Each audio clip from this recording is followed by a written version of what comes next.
Hi everyone, thanks for tuning into the podcast series Fortnite Talks with KDB. I'm KDB, and in this podcast series we'll be discussing everything you need to know about Fortnite, so keep on listening.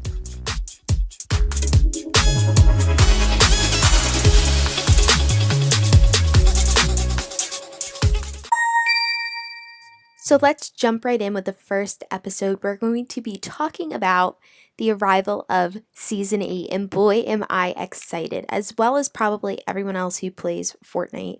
I can't believe it's already on 8 seasons. It's crazy. It feels like so much has gone on. And almost a little over a year ago, I feel like Fortnite really started gaining popularity, I would say like a year and a half ago. And while a lot more games have been introduced and the game has changed a lot, I still think it is like the top video game out there at the moment. Apex Legends has recently entered the scene, and it's fair to say that game has been receiving a ton of attention and popularity at the moment. A lot of the big streamers have been playing it, and I definitely think it is on the rise, but in no means. I don't think it really can compare to Fortnite. While I'd say it has the same battle royale style of play, the aesthetics and just the whole vibe of the game is much different. Apex Legends is much more serious, and personally I just didn't like it. I'm not even a big video game fan. I just happen to love Fortnite. So really that's the only thing I can compare it off of. I'll watch my boyfriend play other games, but I don't play any. Well, that's a lie. I do play Saints Row, but that is so old. It's comparable to GTA if you don't know it. But again, that game is so old, so it's basically irrelevant at this point. But I'm just trying to outline, like, I don't know much about video games besides what I watch my boyfriend play, and I only physically play Fortnite. So while Apex Legends has been on the rise, I still think Fortnite is dominating the scene, and I don't think it is going anywhere quite yet. While it may be dying down just a tad, I think it is going to be sticking around. Plus, now that Fortnite is introducing the new overtime challenges for season 7 in hopes of getting the free battle pass for season 8. If you complete enough of the overtime challenges, you'll get a free battle pass for season 8, and I think that was a genius move on their part, because it's going to encourage more people to play the game in like finishing off season 7 while Apex Legends is like booming at the moment. But then at the same time, people have now the season 8 battle pass. They're not going to have to like be like, do I want to drop money on this? While it is like $20, it still is money. So I think it is going to encourage a lot more gameplay.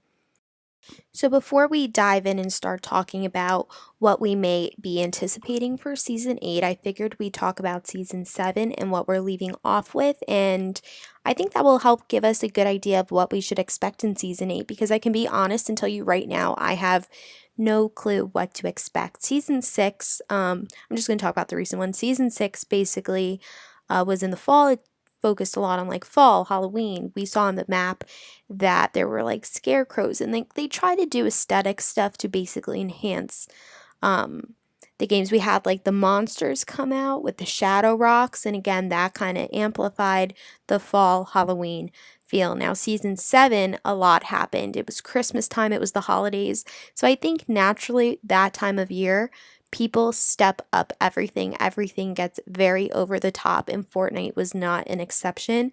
They incorporated a lot of winter themes into their whole entire game. They added on 3 new locations to the map, combined the iceberg onto a map, and basically a lot of the gameplay changed because they added in planes, zip lines. I mean, we're going to get into it, but a lot was added in.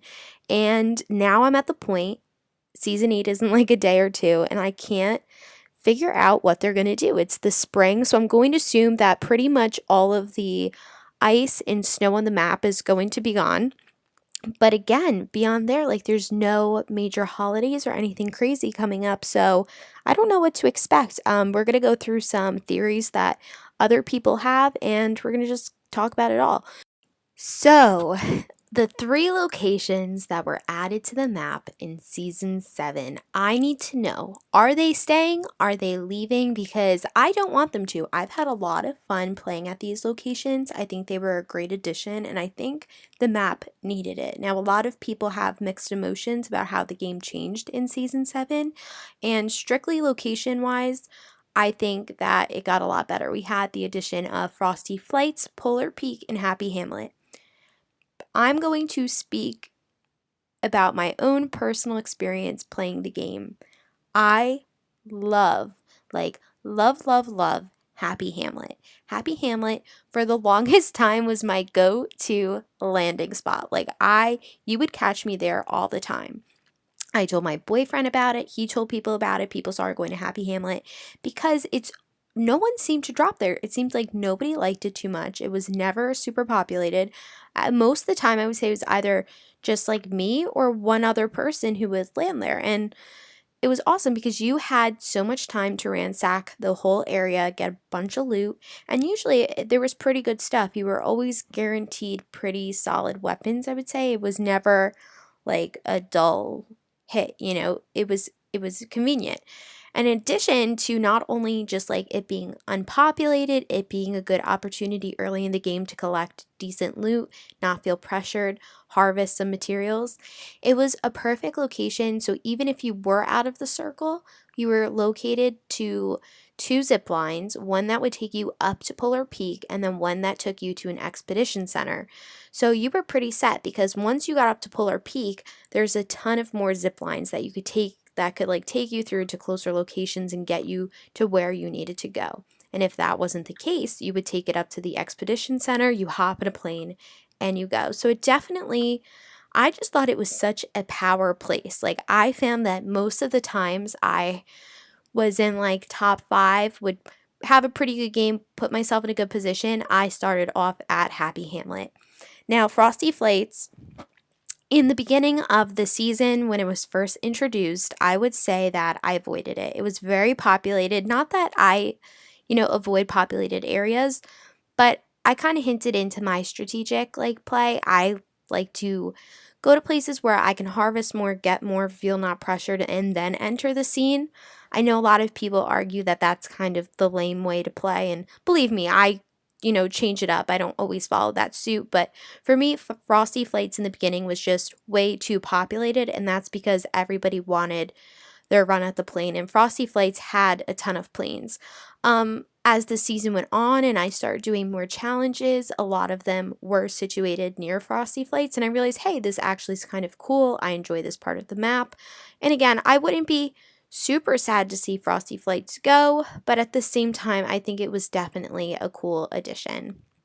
Polar Peak, on the other hand, it was kind of a hit or miss. I feel like a lot could go down there. Now, I feel like Polar Peaks is great when you're playing in squads or you're playing with a lot of people. Polar Peak, when you're doing a solo or even duo sometimes, duo, it depends. It could be a bit boring. I didn't love Polar Peak. I know some people who do. Again, this is all just your opinion, but I could live without Polar Peak. I definitely wouldn't hate it. Now, to talk about the expedition centers, aka where the plane's at, and also zip lines. The addition of these items, as I said earlier, definitely changed the game. At first, I'm not gonna lie, I hated it. I said these planes are stupid. I don't think they're helping anything, and I think a lot of people were on the same page. It really added a whole another level to the game. There was just too much going on. I feel like people were in the sky, people were getting shot down, people were shooting at you, people were sniping at you, people are shooting with the planes, people are just blowing up the planes everywhere. And it got tricky, and people were able to travel at faster rates, people were able to go more places, and for probably the majority of season 7, I was a major plane hater. I thought they were the dumbest things. But now that we're at the end of season 7, I feel like they added some patches that the planes can't destroy material. I feel like they take a lot more damage easily, much more easily now. I don't know if that's factual or not, but that's what I feel like is true. I feel like when it first came out, the planes didn't take as much damage. But now that I think as the season has gone on, I've been playing with the planes more, and so has my boyfriend. I feel like we've been playing a lot with the planes. I think when we just get bored and we're towards the end and we're doing okay, we'll just hop in a plane and like do whatever we got to do. But they definitely changed the game, like I said, and I'll continue to say, majorly. I would like to see them go in season 8. If they do stay, I would say let there be only like 3 or 4 planes available on the whole entire map. I think that would be super interesting. I think they're in abundance right now. They're easy to get. You basically just go to an expedition center. You'll find ones that people have like landed or crashed. But I think there's too many, and I think right now, obviously, since they've been introduced a while ago, now it's died down. Not too many people are like trying to get one because in the beginning, people were like all about the planes, but now they're not as popular, and I just think it would be interesting, I guess, to keep them. I want them to go, but I guess now that I'm saying it out loud, I say keep them, but let's only keep like 3 or 4 in the map because that could be super interesting. It could be very annoying, but I think it would be interesting to see how the games could end. Now, the zip line, on the other hand, keep them, put them everywhere.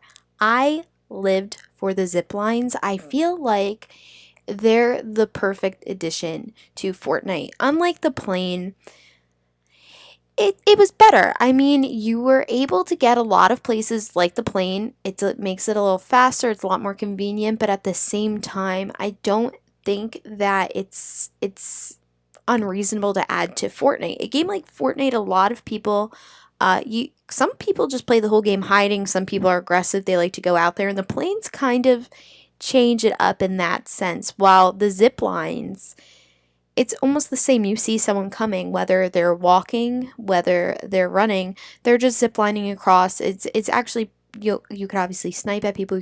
You could get sniped at. It's equally as tricky, and I think it just incorporates a nice flow to the game. So I'd like to see way more zip lines added. I'd like to see them added all over the map. I doubt that's gonna happen, but that would make me so happy. The only thing I didn't like, I noticed in one of the more recent patches, they added where you now have to, earlier in the game, when the zip lines were first added, all you had to do was basically walk up to it, jump, and you were going. But now you have to basically click and say, I want to jump on it, and then you go. I play on both Xbox and Fortnite. I play on Fortnite. I play mostly on Xbox and mobile. And I just find it to be quite annoying. I first noticed the patch when I was playing on my mobile account, and I was like, maybe it's just annoying because I'm on mobile. It's another thing that I have to like reach over and tap, which sounds silly, but while you're playing and while you're trying to move quick and do a bunch of stuff, like it is annoying. So then I was like, I probably won't hate it on Xbox, but then I started playing on Xbox and it is annoying. I don't like it. I think it was stupid. I could see why. I feel like a lot of people might have been accidentally getting on the zip lines, but they're easy to turn around, they're easy to get off of, they're pretty accessible. But that's the only, I guess, downfall I would have about the zip line if I really had to choose was that patch. Um, we'll go into another episode about how I play on mobile and Xbox, but I'll try to clarify that as often as I can in each podcast episode because I feel like the experience can be different. So I'll talk about certain things and how I feel about it on mobile might be different about how I feel about it on Xbox. This is a total side note, but again, just so you guys know, I do play on both and I'll have different experiences. So moving forward, I'll make sure to definitely throw that in there. Now, the last mean of transportation I'm going to be talking about that was added in Season 7 just was recently added. It wasn't an early edition, it was more of a later one. Was the drift board. I've played with it a couple times now and I definitely like it. I was getting tired of the golf carts, I was getting tired of the ATVs. I feel like they were just annoying to use at certain points. They're very loud. They're good. They were good when they first got added, but I won't, if I see one, I won't run to use one. I won't really go out of my way unless I'm like super out of the storm and need to catch up. But these drift boards are definitely something I could use. While they do make a noise, they're fast, you can jump, they're pretty easy to use, And I don't have much to say because, again, there are recent edition, and I think it's only going to be a short time that it's available. But I definitely am a fan. I'd like to see that be something that's available in season 8, but probably I think a similar thing will be added. I just don't know if it will be a drift board particularly. I think the board concept maybe stemmed from like the season 7 theme of like winter, snow, a lot of that going on. So I think that's where the drift board came into play because it basically resembles a snowboard. But I think it's going to carry on into season 8 the same concept, but maybe aesthetically and cosmetically like just different. So I'm interested to see what's going to happen with that. Now, we're no longer talking about vehicles and different modes of transportation in the game, but I want to talk about something more cosmetic, which is the wraps. When they were first added, I thought, wow, this is cool, but I didn't really like a lot of the wraps available, so I kind of, while it was a cool addition, I really didn't have strong emotion towards it. Now in February, they've released a lot of them that I do like. I think there was like the cuddle wrapper, and then they had the Valentine's Day wrapper, which came in with like the overtime challenges. It basically was like a reward you got or whatever. I thought they were interesting because now that I'm speaking about it and looking back on it, I think that Fortnite, that was a very strategic cosmetic release for them because I've noticed in the beginning when Fortnite like first came out, if you had a no skin, you were like equivalent to a noob. Everyone knew if you didn't have a skin, you were basically a loser. And you wanted all the cool skins, you wanted to unlock the highest one, and that's how you basically flexed on everyone else in the game. You're like, yeah, I got like this cool skin, it's rare, like I beat whatever level. And now I feel like the culture has changed a lot. Now good people are kind of like the new, like the no skin diehards. And what they'll do though, I notice, is they'll wear like a no skin outfit, but at the same time they'll add in a cool axe or they'll add in like a cool accessory. I guess in a way that's how they're flexing that they reach certain levels and that they're like pretty cool. But pretty cool in regards to Fortnite and pretty cool in real life. I don't know about that actually, but you know that they've unlocked that high level of like achievements or whatever. So I think the gun wraps was a cool way for people to play no skin but still kind of add that little touch. Now, as we're talking about cosmetics, I say a lot of the outfits this season. I'm not a no skin, hard on noob, like someone who like does that. I like wearing the outfits. Again, like I said earlier, I'm not a big gamer. I love Fortnite. Like I really love Fortnite, but I am like a 23-year-old girl and I love dressing up my characters. So even though it's not really the super cool thing to do anymore, I love getting new outfits. I love throwing them on my people and whatever. And it's super lame, but that's what I like to do. And season 7 definitely did provide us with a bunch of cool outfits. I got to level 100, so I unlocked them all. I'm going to do a whole nother episode based off of Fortnite skins, but for me, I would say I unlocked Lynx. I unlocked all of her phases, and I am a very big fan of that skin. It's definitely my favorite at the moment. I didn't like her in the beginning. I thought she was like kind of weird. But as time has gone on, I really like her at her full like level of outfits. So that's just something I'm having a lot of fun with. The Ice King, personally didn't love him. I have him. I get he's cool. I'll just wear him sometimes just to show off that I did get to the 100th level because I'm a loser. But at the same time, I don't love it. My boyfriend likes it. I think it is pretty masculine and like boyish, so I'm sure that's why he likes it. I usually like to wear girl outfits, but whatever, he liked that. There was that like pajama girl. I don't know her full name.